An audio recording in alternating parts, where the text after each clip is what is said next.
படி நம்ம எதை பற்றி பார்க்க போகிறோன்னா கிளாக்கு.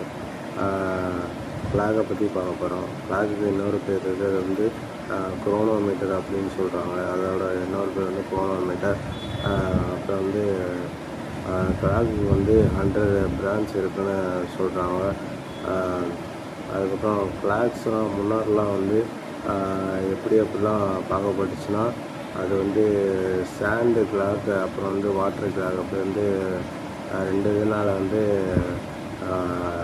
கிளாக் வந்து பார்க்கப்பட்டுச்சு. அதுக்கப்புறம் வந்து கிளாக்கோட ஓல்டஸ்ட் கிளாக் எதுன்னு கேட்டால் சாலிஸ்பரி கேத்தீட்ரல் கிளாக் அப்படின்றது வந்து கிளாக்கோட ஓல்டஸ்ட்டு கிளாக்கு. அதுக்கப்புறம் வந்து வேர்ல்டு எக்ஸ்பென்சிவ் கிளாக் அப்படின்னு என்னென்னு கேட்டிங்கன்னா ரோட்ஸ்சைல்டு ஃபேப்ரிச் கிளாக் அப்படின்னு ஒரு கிளாக் இருக்குது.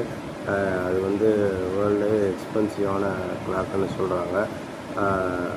அதுக்கப்புறம் கிளாக் வந்து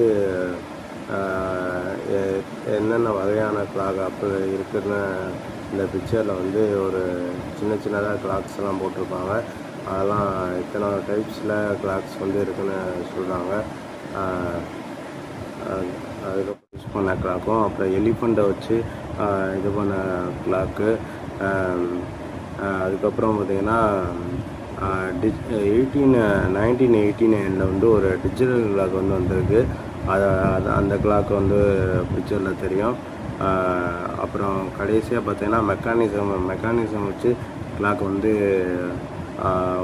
டிசைன் பண்ணி அதை உருவாக்குனாங்க. அதுவும் தெரியும். இதுதான் கிளாக்கோட